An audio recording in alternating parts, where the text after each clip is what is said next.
Bon, alors, euh, à propos de Georges-Louis Boucher, la dernière vidéo que j'avais mise, c'est moi-même qui l'ai retirée. Donc c'est pas YouTube qui m'a forcé à le retirer, c'est moi-même qui l'ai retiré. Parce que j'estimais que ça ne correspondait pas à mon fond philosophique.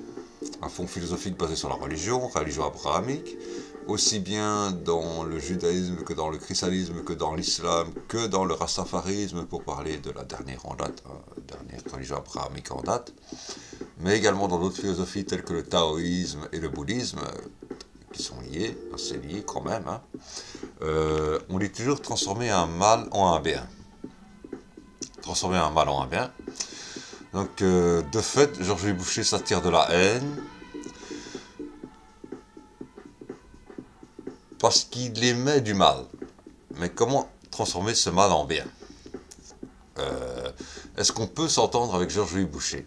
Moi je dis la gauche peut s'entendre avec Georges-Louis Boucher à condition que Georges-Louis Boucher désire s'entendre avec la gauche et bien sûr les idéaux de gauche.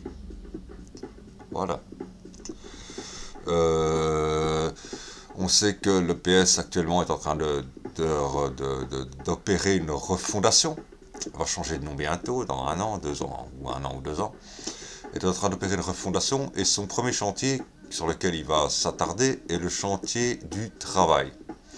C'est un chantier qui correspond exactement à ce que Georges-Louis Boucher est en train de mettre en place maintenant, la vision du travail dans la société.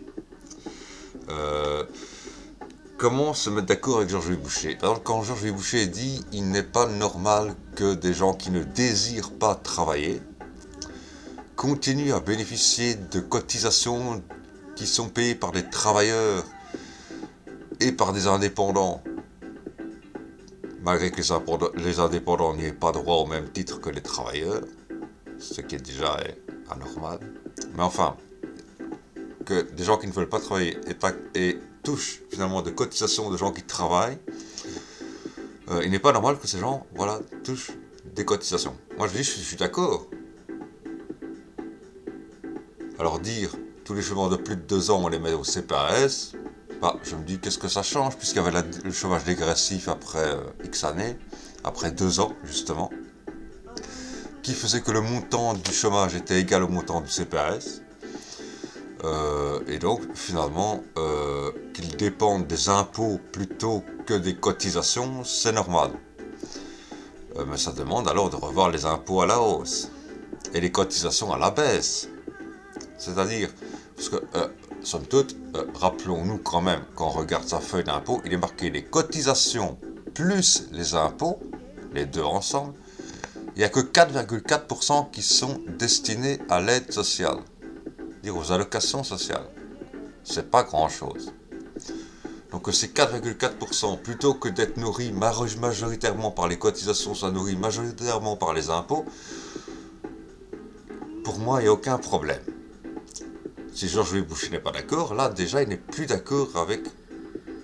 C'est rien qui dise qu'il est d'accord de discuter s'il n'est pas d'accord avec cette idée de transférer ce qui était de la part des cotisations vers les impôts. Parce que, évidemment, Georges-Louis Boucher est contre toute augmentation d'impôts. Oui, mais si on diminue les cotisations des travailleurs d'un côté et qu'on augmente les impôts de l'autre, voilà. Hein, bon. Ensuite, une notion de droit. Le travail. Et ça, c'est ce que j'invite le PS aussi à se poser comme question lors de leur refondation.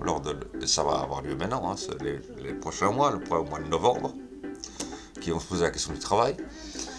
Mais par des consultations au hasard, la démocratie au hasard. Hein, ouais. Qu'on il n'y a pas de démocratie au PS, pas plus qu'ailleurs, mais bon, soit peu importe. Le travail est un droit. On ne fait pas d'un droit un devoir. Par exemple, avoir des enfants est un droit.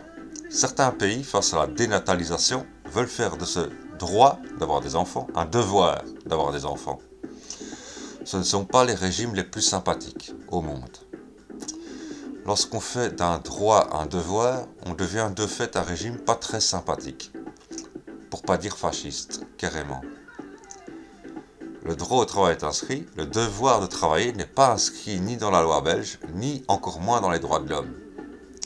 C'est-à-dire qu'il n'est pas inscrit ni dans les droits de l'homme, ni dans la constitution belge, ni dans les lois juridiques belges classiques pénales, du code pénal, que l'on naît, que lorsqu'on vient au monde, c'est pour devenir travailleur. C'est important à noter. Parce que sinon, si l'obligation de travail était inscrite dans les droits de l'homme, il n'y avait aucune raison d'arrêter l'esclavage. Or, c'est ce que fait Georges Boucher.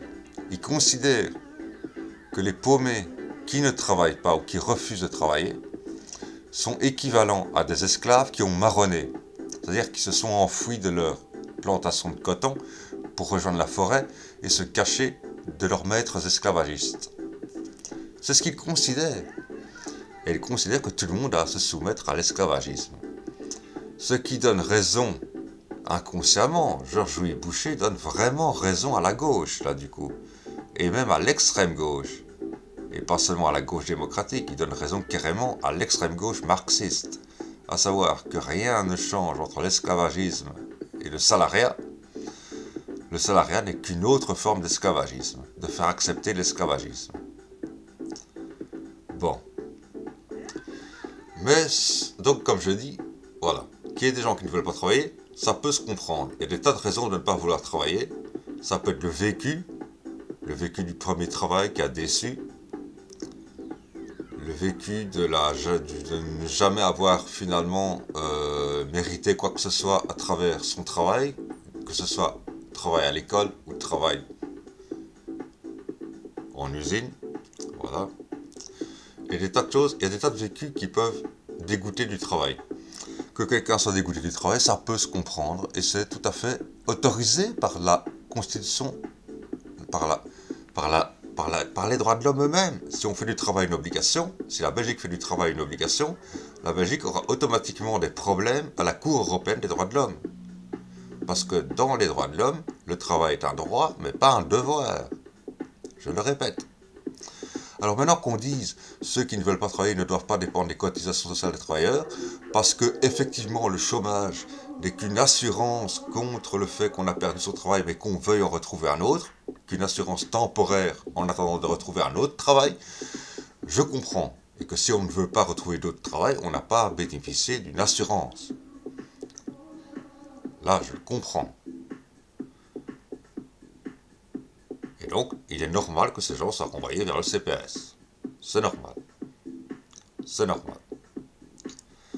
Mais alors, il faut revoir, c'est quoi le CPS? Il faut en revenir au mode du CPS d'avant 1990, d'avant 1999, d'avant 1999. Le CPS, avant, s'appelait, il y a longtemps, s'appelait Centre public d'aide sociale. Puis, il est devenu Centre public d'action sociale, ce qui était bien mieux, bien plus complet, parce que le CPS n'est pas qu'un distributeur d'allocations, c'est aussi ce qui organise la solidarité vis-à-vis des SDF, des sans-papiers, tout ça, hein, l'aide médicale, etc., etc., etc. Donc c'est, voilà. Mais ce qui s'est passé en 1999, en 1999, et là ça s'est passé sous l'égide de la gauche elle-même. C'est la gauche elle-même, la gauche flamande elle-même, qui l'a fait avec l'accord de la gauche francophone, puisque la gauche francophone au Parlement l'a voté. C'est la transformation des centres publics d'action sociale en centres publics d'activation sociale. Le vrai nom d'un CPS, c'est Centre public d'activation sociale. Même si sur la façade, il est encore marqué Centre public d'aide sociale ou Centre public d'action sociale. Le vrai nom d'un CPS, c'est Centre public d'activation sociale. C'est-à-dire qu'il s'agit d'activer les gens au travail.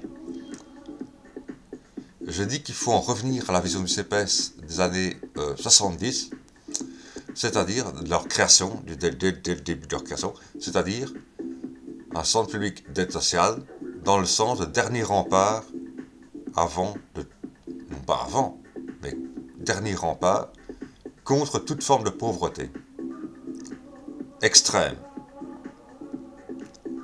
C'est ça, ça doit retrouver cette fonction-là. C'est-à-dire qu'on ne doit plus conditionner l'octroi du Minimex ou d'une allocation du CPS à une volonté de s'insérer par le travail. On doit arrêter cette logique. à ces conditions-là, gauche et droite, la gauche et Georges-Louis Boucher, peuvent s'entendre. Maintenant, pour en revenir à propos de la tentative d'assassinat de Georges-Louis Boucher, je dis, est-ce que c'est pas Georges-Louis Boucher lui-même qui vantait les méthodes du Mossad, notamment par rapport au Hezbollah? Moi aussi, j'ai vanté ces méthodes du Mossad par rapport au Hezbollah. Mais moi, je vais jusqu'au bout de la logique, j'adopte toutes les méthodes du Mossad. C'est quoi la différence entre la théorie du Mossad et la théorie de Netanyahou? C'est que la théorie de Netanyahou et des gouvernements israéliens à travers le temps a été de privilégier la guerre à toute autre forme d'action. Alors que le Mossad est contre la guerre. Non mais il faut le savoir, le Mossad est contre toutes les guerres. Le Mossad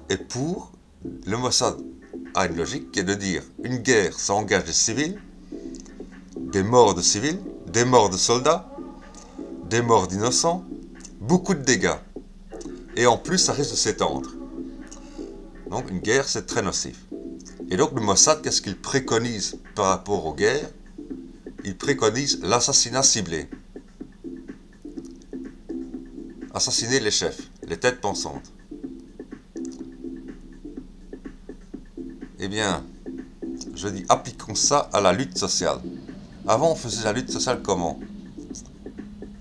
Par des manifestations qui se transformaient en émeutes, par la guerre civile, par la révolution. Ça crée beaucoup de dégâts, beaucoup de morts, beaucoup de civils innocents qui crèvent. Est-ce que finalement l'assassinat ciblé n'est pas mieux? C'est-à-dire tuer ceux qui maintiennent les autres en état d'esclavage. En l'occurrence ici, Georges-Louis Boucher. Mais que Georges-Louis Boucher soit logique avec lui-même. Il vante les méthodes du Mossad, qu'il les prenne toutes. Voilà. Mais sinon, c'était simplement pour dire, est-ce que Georges-Louis Boucher et la gauche peuvent s'entendre? Oui, aux conditions que j'ai nommées précédemment. Tout simplement, à savoir, le travail est un droit, mais pas un devoir. Lorsqu'un droit devient un devoir, on tombe dans un régime fasciste. Voilà, tout simple.